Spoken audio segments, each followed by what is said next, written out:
I am Pegasus and I run Cyberdog Investigations, the new home for premier detective work regarding the mysteries of the world, the internet, and the heart. Me and my team of researchers, the Bloodhound Boys, are here to sniff out answers and dig up bones. Put that leash on because things are about to get a bit hairy.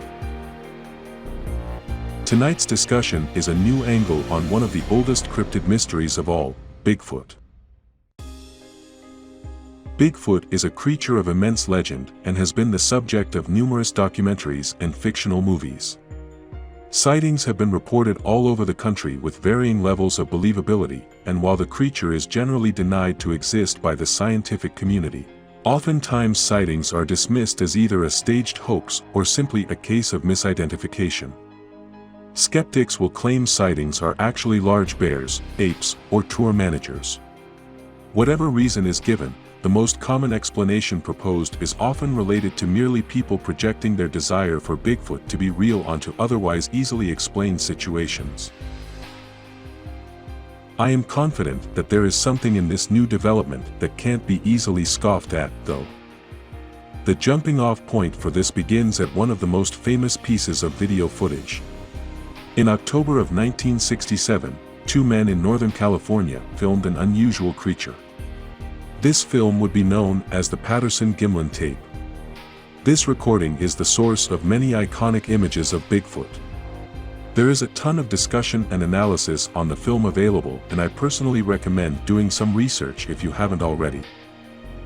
Bigfoot, a pop culture and cryptozoology icon, is one of the most recognizable and famous North American cryptids. There is hours and hours of discussion on the creature and potential pieces of evidence that point to its existence to be found all around the internet. But now, we have a fresh and fascinating new theory that has had some great discussion on Reddit. This theory is quite new, but I'm going to try and round up what we know so far on this potential explanation for what is commonly called Bigfoot.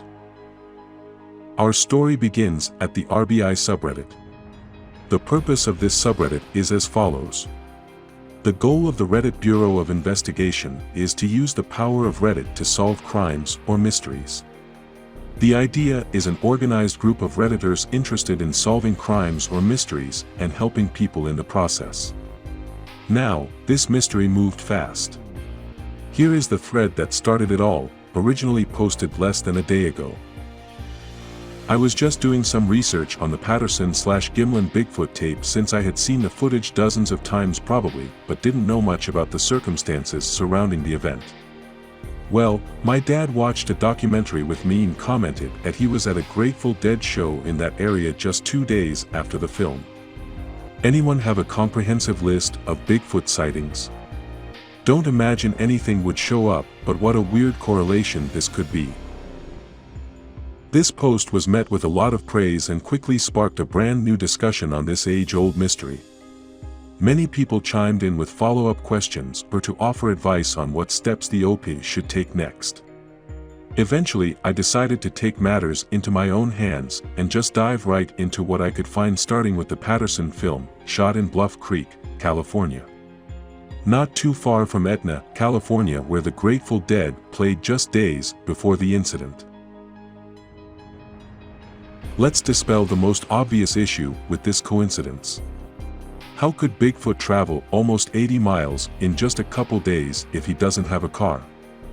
Well, according to experts on the matter, the creature can most likely travel at least 40 miles per hour on foot and would not only be able to travel outside of roads and highways, but also has no speed limit laws to abide by. This will explain how the creature is also sighted all over the country, including around many other Grateful Dead shows. After spending countless hours combing through archives of Bigfoot occurrences and cross-referencing them with almost 3,500 Grateful Dead concert locations and dates, I have become a believer. The amount of correlations is staggering and difficult to ignore. Grateful Dead shows line up with hundreds of smaller sightings, but also every prominent Bigfoot encounter as well. This was grueling work, but I knew I was on the ground floor of a major breakthrough in this cosmic mystery and pushed through to the end.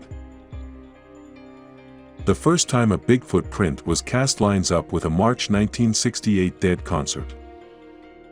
They played in the same town hours after the infamous campsite Bigfoot attack of '72. In 1984, outside of Pinebrook, Montana, Bigfoot was allegedly seen bathing in a river by a group of hikers, just a day after a concert. One of the more well-known and lengthier encounters with the beast is the 1987 contact between George and Nancy Henderson while out vacationing in the Cascade Mountains in the Seattle, Washington area. While the vast majority of sightings neatly align with the tour schedule of the band, there was one area that the creature was continually spotted at even when the Grateful Dead were on touring breaks, and we've already mentioned it.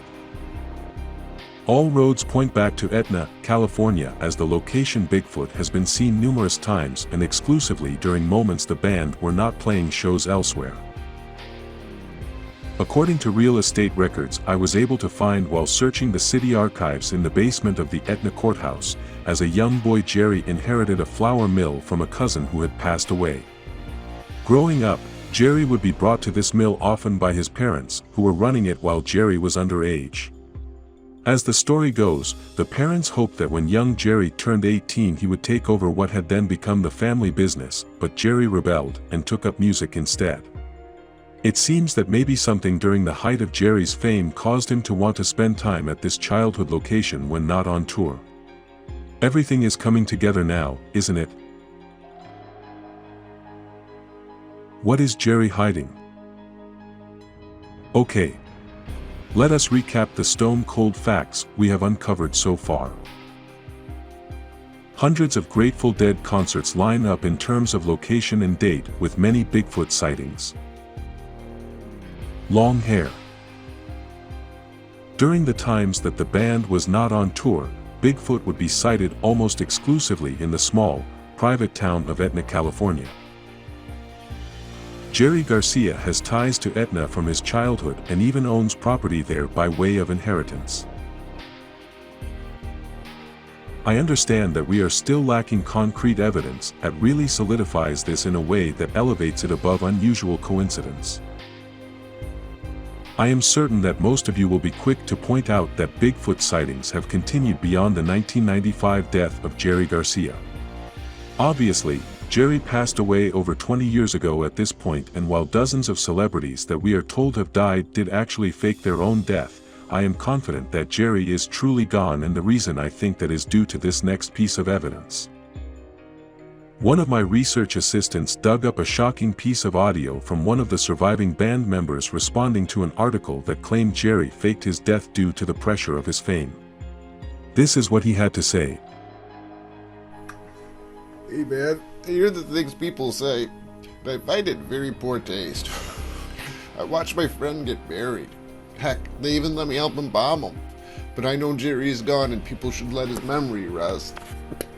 Personally, that settles the matter of that rumor for me. Let's jump forward in time to 2001 at the location known as Marble Mountain Wilderness. Once again, we are right in the backyard of Etna. A counselor from the local youth group Happy Camp, named Jim Mills, was leading a group of kids and teenagers on a hike when in the distance they came across a massive creature. This is a still from a video taken on that day in Mountain Marble Wilderness. It is one that, back in 2001 when it was taken, sent chaotic ripples through the Bigfoot community. At the very least it made it apparent that, even with Jerry leaving us, this mysterious creature was very much still haunting the mortal world, and it still had a fondness for Etna, California. So where does this lead us to? I quickly updated my live journal with a short plea for any deadheads to come forward if they had information regarding Bigfoot, the Grateful Dead, or Etna. The response I got shook me to my core and left me on the edge of my seat. I was sent a never-before-seen photo taken that same day in Marble Mountain Wilderness of the same creature in this photo, but from a different angle. A photo taken by someone who claims to know what is being pictured here. Look familiar? The same creature, but from the other side of the hill. Even more, the photographer of this photo knew exactly what the subject of the photo was. Meet Fred Pearl, a former professor at UCLA. According to the message sent with the photo, this man was a very upstanding citizen at his school and in the local community, when one day he was pressured into eating one single marijuana cigarette, and the result sent him into a spiral of destruction. According to the personal friend of Pearl's that reached out to me, that one single jazz cigarette locked him into a permanent sort of psychosis, and ever since he has been wandering the country stalking the Grateful Dead and Jerry Garcia while he was trailing close behind, trying to capture and heal his troubled, drug-addled friend in a decades-long hunt. So, is Fred Bigfoot? Is he just one in a series of unkempt, long-haired, drugged-out Grateful Dead fans that have fallen to the hippie curse of music and marijuana? How many others are there? I responded to the friend about 15 minutes ago, but so far I'm only getting the cold shoulder. I believe that there are now some major questions that need answers to tie everything together properly. Who gave Fred Pearl the marijuana? Was it one of his hippie students, who was a fan of the Dead? Did Jerry Garcia give it to him, or did Jerry order a fan to? How many more has Jerry turned on to drugs? Is there a secret Bigfoot compound in Etna, California? Just how many bright, young people has Jerry drugged and recruited to his Bigfoot's army? And does this army have a new leader? What's Jerry hiding? Well, this has been a roller coaster of a day for me, and I think, for now, this is where this theory stands. I'll still be around to let you know about any further developments, especially since I've already booked a flight heading back to Etna. I want to see for myself if that mill Jerry owned was actually producing flour. Until next time.